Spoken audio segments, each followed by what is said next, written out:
Diary से संबंधित किसी को प्रॉब्लम हो तो कमेंट में ज़रूर लिखें। सभी प्रशिक्षणार्थियों को नमस्कार। प्रशिक्षणार्थियों, आपके एक डायरी लगती है केस स्टडी, और उसी डायरी को लेकर मैं आपके सामने आया हूँ। सबसे पहले अन्य डायरियों की भांति इसमें भी इंडेक्स बना लोगे। केस स्टडी सुविधा वंचित बालक, प्रॉब्लम चाइल्ड, किसी प्रकार से भी हो सकता है, उन पे बनाई जाती है।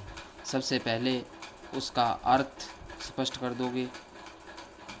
अलग अलग परिभाषाएं दी हैं, जैसे यंग के अनुसार केस स्टडी को परिभाषित किया गया है।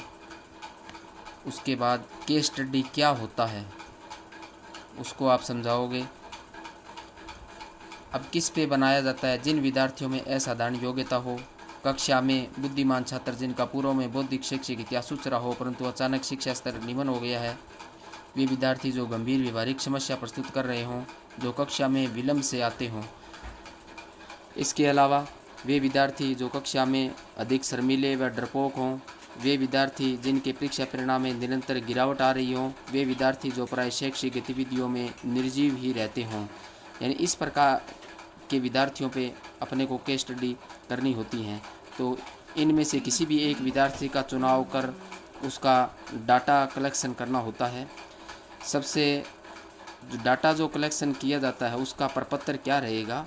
व्यक्ति अध्ययन प्रपत्र जिसको अपने बोलते हैं, उसी प्रपत्र के अकॉर्डिंग अपने डाटा कलेक्शन करना होता है। जैसे व्यक्ति अध्ययन प्रपत्र शुरू होता है, उसका इंट्रोडक्शन आ जाता है विद्यार्थी का। यहाँ सबसे पहले समस्या का निवारण, समस्या निवारण का अर्थ, पूर्व में समस्या निवारण करता यदि कोई है इस प्रकार से तो उसको अपना विवरण दे देंगे। उसके बाद व्यक्ति अथवा विद्यार्थी का परिचय यहाँ देना है।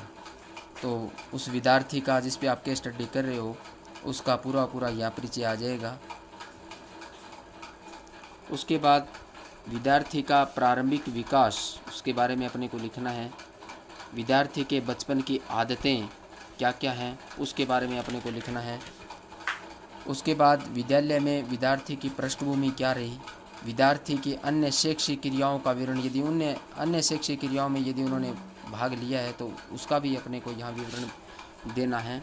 विद्यालय में विद्यार्थी का अन्य विवरण यदि कोई है तो उसको अपने डाल देंगे। विद्यार्थी के परिवार का इतिहास आ जाएगा।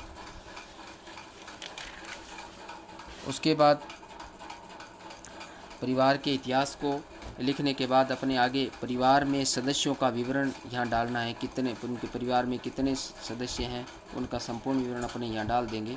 उसमें विद्यार्थी के प्रति अभिभावक कौन था, उसके परिवार के सदस्यों का रुख क्या रहा, यानी विद्यार्थी का परिवार के सदस्यों का विद्यार्थी के प्रति क्या रुख है उसके बारे में अपने यहाँ लिख देंगे। परिवार की आर्थिक तथा सामाजिक स्थिति के बारे में अपने को लिखना है। बालक के परिवार की आर्थिक स्थिति किस प्रकार की है, सामाजिक स्थिति किस प्रकार की है, उसके बारे में संपूर्ण अपने यहाँ विवरण डाल लेंगे। उसके बाद विद्यार्थी का स्वास्थ्य किस प्रकार रहा, यानी विद्यार्थी का स्वास्थ्य किस प्रकार है, किस प्रकार रहा, उस पर अपने ये सब बातें इसमें लिख देंगे। विद्यार्थी के इतिहास से संबंधित बुरी आदतें, यानी बचपन में जो भी उसकी शैशवावस्था में बाल्यावस्था के अंतर्गत किस प्रकार की आदतें रही हैं उसके बारे में अपने लिख देंगे। अनुसंधानकर्ता का विवरण, अब जो आप अनुसंधान कर रहे हो उसका विवरण अपने को यहाँ डाल देना है। उसके बाद अनुसंधानकर्ता का उद्देश्य क्या था और उसके बाद निष्कर्ष अपने को निकालना है कि अपने क्या निष्कर्ष रहा। इसी के साथ आपकी केस स्टडी की फाइल है वो कंप्लीट हो जाएगी।